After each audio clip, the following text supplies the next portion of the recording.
Weather, but where the money will come from to rebuild. But some people in Altadena are taking the initiative to get restarted themselves. KCAL News reporter Kara Finnstrom live at the Altadena Library. That's where cleanup and repair work is already underway. Good morning, Kara.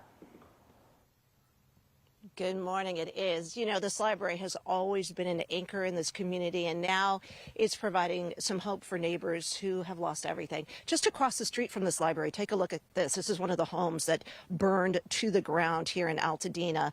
Somehow this library survived, but for a while, folks thought it was lost because buildings on both sides burned. If we flip our camera around, you can see the library behind the director here who's up early this morning. The lights just came on within the last week, and you are doing all kinds of outreach. We are. We partnered in the first 3 weeks right after the fire with LA County Library or LA County Parks and Rec for our staff to work at care camps for displaced families with PUSD not open yet. Since then, we've been partnering with Pasadena Public Library, Kids Space, a museum in Pasadena, for our staff to continue to connect with our families that miss us and want to come back to the library. I want to show some video of the destruction around you. You can see first here the senior center, which sadly was also lost on one side of you. You have been working inside the library as well, and you're hoping to bring it back by the end of the month? Actually have been working from home, sadly.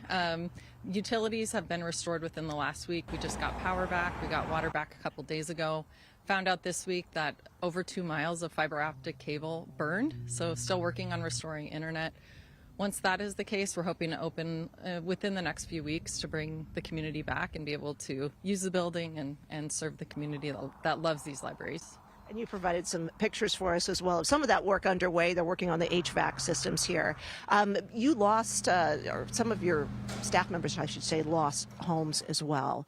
So this is very personal, the loss for your community. You've been putting out information for the community, and I've been getting information as well. I'm an Altadena resident. All kinds of details that might be hard to come by at this time. Yeah, our marketing specialist, Bryn Wall, has spent hours and hours scouring every source she could possibly find to put out e-blasts twice a week with information for homeowners, community members, and about meetings and other resources available to them. That's called Altadena Connections. People can actually subscribe to it, but it's been sent out to our email list, which I think is about 20,000 people, with as much relevant information as we can find. Finally, we want to leave folks at home with a look at some of the kids that got to take part in one of the camps that you're also helping host. They can't come here right now. They can't come to your other library, which is just under reconstruction, but survived as well. There are 2 Altadena libraries. But yesterday they got a chance to take part in some really fun crafts. They made love monsters down in Pasadena. They did. Some of our staff are working out of the Santa Catalina branch as well as the Jefferson branch with Pasadena Public Library. They've been a wonderful partner through this, so that we're able to connect with the kids that, would love to reconnect with their Altadena libraries, and we can serve them in that capacity. Just nice for them to be able to get together, see some of their friends, and make these fun little crafts. Coming up in our next half hour, we are going to move over to a site where the library, one of a number of local agencies involved in a huge assistance event. So more about that coming up. All right, Kara, thank you so much. Well, the Disneyland